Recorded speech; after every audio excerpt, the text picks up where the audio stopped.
Hello everyone, welcome back to my channel Ayush Update. Today we will discuss about the NCSM का new rule के बारे में आज हम बात करेंगे जो कि है स्टैंडर्ड ऑपरेटिंग प्रोसीजर एसओपी। तो ये जो नोटिफिकेशन है दोस्तों 10 फरवरी को आया है, जैसा कि आप स्क्रीन पर देख पा रहे होंगे। और ये सबको भेजा गया all head of institution and teaching faculties of Asus college, मतलब आयुर्वेदा, सिद्धा, यूनानी और सोबा रिग्पा। सब्जेक्ट क्या है? Standard operating procedure SOP for verification of the faculty who are physically absent but present only on paper. बहुत सारे हमारे आयुष के कॉलेज ऐसे हैं, यूनानी कॉलेज एंड आयुर्वेदिक कॉलेज और सिद्धा के कॉलेज, जिनमें टीचरों को एज अ ऑन पेपर रखा जाता है बट वो फिज़िकली प्रेजेंट नहीं होते हैं। तो इससे अल्टीमेटली जो बाकी एजुकेशन की क्वालिटी है, पढ़ाई की, स्टडी की, वो ख़राब होती है और उससे बच्चों का ही नुकसान होता है, क्योंकि प्रॉपर वे में लेक्चर नहीं चलते हैं। तो उससे जो बच्चों का सिलेबस होता है स्टूडेंट्स का, वो कंप्लीट नहीं होता है। तो अल्टीमेटली उनमें नॉलेज की कमी रहती है। तो कहीं ना कहीं इसमें बच्चों के भविष्य के लिए ख़तरा है, क्योंकि जिस पैथी के लिए वो अपनी नॉलेज गेन करना चाह रहे हैं, उसका जब वो टीचर ही अवेलेबल नहीं रहेगा तो अल्टीमेटली बच्चों का नुकसान होगा। तो इसीलिए एनसीआईएसएम ने एक रूल बनाया है जिसको वो टाइम टू टाइम बार बार नोटिफिकेशन के द्वारा निकालते भी रहते हैं। तो ये 10 फरवरी को यानी कल ये नोटिस आई है। ठीक है दोस्तों। तो जैसा कि इसमें आप देख पा रहे हैं, इसे हमने सिंपल लैंग्वेज में बनाने की कोशिश की है। आइए चलिए इसे सिंपल लैंग्वेज में समझने की कोशिश करते हैं, क्योंकि इसमें जो है काफ़ी पास पास भी लिखा है और दिक्कत होगी। तो ये जो रूल है दोस्तों, आज हम बात करेंगे NCISM national commission for Indian system of medicine के नए स्टैंडर्ड ऑपरेटिंग प्रोसीजर एसओपी के बारे में, जो शिक्षकों की फिजिकल उपस्थिति की जांच और कॉलेजों पर लगने वाले दंड से संबंधित है। अगर कोई भी कॉलेज ऐसा करता है कि उसका टीचर ऑन पेपर प्रेजेंट है बट फिजिकली प्रेजेंट नहीं है, तो बच्चे उसे कंप्लेन कर सकते हैं, वहाँ के स्टूडेंट्स, एनसीएसएम के ईमेल पर। तो उसके खिलाफ एक सख्त कार्रवाई की जाएगी। आइए तो इसमें जान सकते हैं कि आपके लिए क्या क्या प्रोसीजर है, आप क्या कर सकते हैं। ये एसओपी उन शिक्षकों पर लागू होती है जो शारीरिक रूप से अनुपस्थित रहते हैं लेकिन सिर्फ कागजों पर मौजूद दिखाए जाते हैं। ठीक है दोस्तों।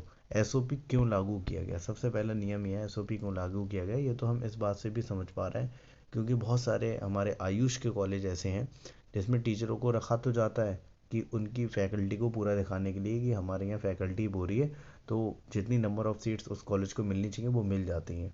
ठीक है। लेकिन वहाँ पे टीचर वो नहीं पाए जाते हैं। कई कॉलेजों में शिकायतें मिली थी कि कुछ शिक्षक सिर्फ कागजों पर उपस्थित होते हैं लेकिन असल में कॉलेज में नहीं आते। ये छात्रों की शिक्षा और पब्लिक हेल्थ के लिए खतरा बन सकता है, जाहिर सी बात है।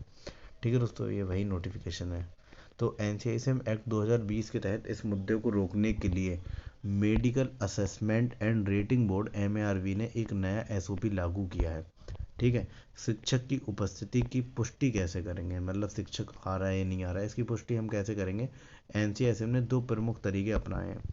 पहला क्या है? आधार इनेबल्ड बायोमेट्रिक अटेंडेंस सिस्टम। शिक्षकों की डेली बायोमेट्रिक उपस्थिति अनिवार्य होगी। कोई भी कॉलेज है तो उसमें शिक्षकों की बायोमेट्रिक लगाना ज़रूरी है। तो इससे एक हमारे पास एक ये मिल जाएगा तरीका जिससे उनकी उपस्थिति दर्ज होगी। दूसरा ये है सीसीटीवी फुटेज।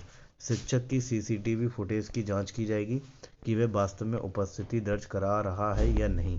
ठीक है। वहाँ पे जहाँ पे बायोमेट्रिक मशीन लगी होगी वहाँ पे सीसीटीवी का होना भी बहुत ज़रूरी है। किन स्थितियों में संदेह होगा? अच्छा, अगर किसी कॉलेज में नीचे दिए गए बिंदु पाए जाते हैं तो शिक्षकों की वास्तविक उपस्थिति संदेह के घेरे में आ जाएगी। सबसे पहले क्या है? एनसीएसएम की जांच प्रक्रिया। अगर किसी शिक्षक या कॉलेज पर संदेह होता है तो एनसीएसएम बोर्ड निम्नलिखित प्रक्रिया अपनाएगा। सबसे पहले क्या है? शिक्षक कॉलेज को नोटिस भेजा जाएगा जिसमें संदेह का कारण बताया जाएगा। हियरिंग होगी जिससे एक नामित कमेटी, डेजिग्नेटेड हियरिंग कमेटी द्वारा द्वारा किया जाएगा। अगर शिक्षक अपनी उपस्थिति साबित नहीं कर पाता है तो उसके खिलाफ सख्त कार्रवाई होगी। ठीक है।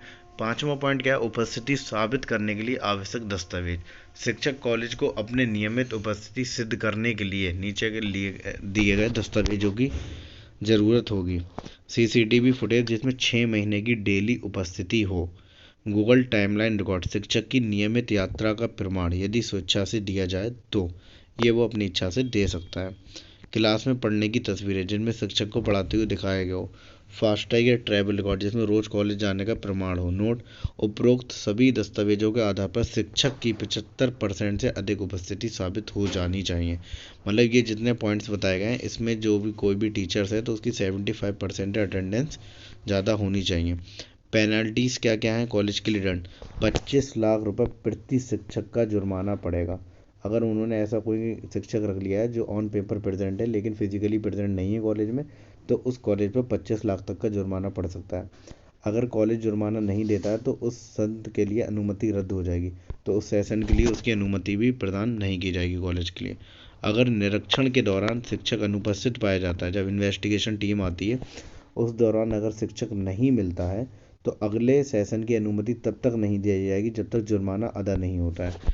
ठीक है दोस्तों, तो शिक्षकों के लिए दंड क्या है? ऐसा कोई शिक्षक अगर कर रहा है तो उसके लिए क्या पेनल्टीज हैं? ऐसे शिक्षक उस एकेडमिक संघ के लिए अयोग्य माने जाएंगे। अगर कोई भी शिक्षक के लिए ये नहीं पाया जाता है, फिजिकली प्रेजेंट नहीं होता है, वो इन सारी जो कंडीशन बताई गई हैं शर्तों को पूरा नहीं करता है, तो उसके लिए अगले सेशन के लिए वो क्या होगा? अयोग्य घोषित किया जाएगा। उनका टीचर कोड 1 साल के लिए निलंबित कर दिया जाएगा। ये निलंबन OTMS प्रोफाइल में गैप पीरियड के रूप में दिखाया जाएगा। कंक्लूजन क्या? इससे क्या होगा? टीचर का रिकॉर्ड भी खराब होगा। अगर कोई टीचर ऐसा करता हुआ पाया गया तो उसका एक गैप पीरियड सर्टिफिकेट बन जाएगा जिसमें ये दर्शाया गया होगा कि इन्होंने 1 साल बदमाशी की है किसी भी कॉलेज में, मतलब ये प्रेजेंट नहीं थे। कंक्लूजन क्या है? NCSM ने शिक्षकों की उपस्थिति अनिवार्य कर दी है।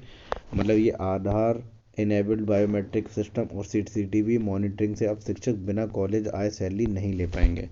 ठीक है दोस्तों, कॉलेज और शिक्षक दोनों पर सख्त कार्रवाई की जाएगी अगर वे इन नियमों का पालन नहीं करते हैं।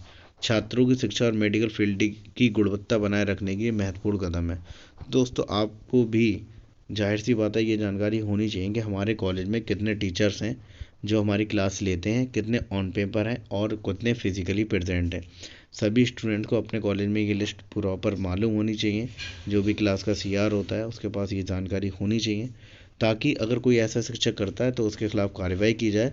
और ऐसा कोई भी कॉलेज अगर कर रहा है, चाहे वो प्राइवेट हो या सरकारी गवर्नमेंट कॉलेज हो, गवर्नमेंट कॉलेज तो मुश्किल से होते हैं लेकिन मोस्टली ऐसा जो सीन होता है प्राइवेट कॉलेज के साथ होता है। अगर कोई भी कॉलेज ऐसा कर रहा है तो आप उसके खिलाफ तुरंत कार्रवाई करें और अपनी जो मेडिकल एजुकेशन है उसको बेहतर बनाने में अपना योगदान भी दें। सभी स्टूडेंट की भी ये रेस्पॉन्सिबिलिटी होती है कि आप जिस कॉलेज में एडमिशन ले रहे हैं तो आपका ये दायित्व बनता है कि उस कॉलेज में हमारे फर्स्ट प्रॉप में या सेकंड प्रॉप में या थर्ड प्रॉप में कितने नंबर ऑफ़ टीचर्स हैं जिनका अपॉइंटमेंट हुआ है और कितने फिजिकली यहाँ पे आते हैं, कितने नहीं आते हैं। तो ये आपकी भी रेस्पॉन्सिबिलिटी बनती है कि आप शिकायत करें। ठीक है दोस्तों, बाकी ये सारे NCSM जो है आयुष को लेकर बहुत सख्त है और अच्छे अच्छे नियम बना रहे हैं ये लोग। अगर इस पर अमल किया जाएगा तो आयुष दिन प्रतिदिन तरक्की कर रहा है और करता रहेगा। जुड़े रहिए दोस्तों आयुष अपडेट के साथ। और वीडियो आपको अच्छा लगा हो, इन्फॉर्मेशन अच्छा लगा हो तो वीडियो को लाइक एंड शेयर ज़रूर करें एंड चैनल को सब्सक्राइब करना ना भूलें। थैंक यू दोस्तों।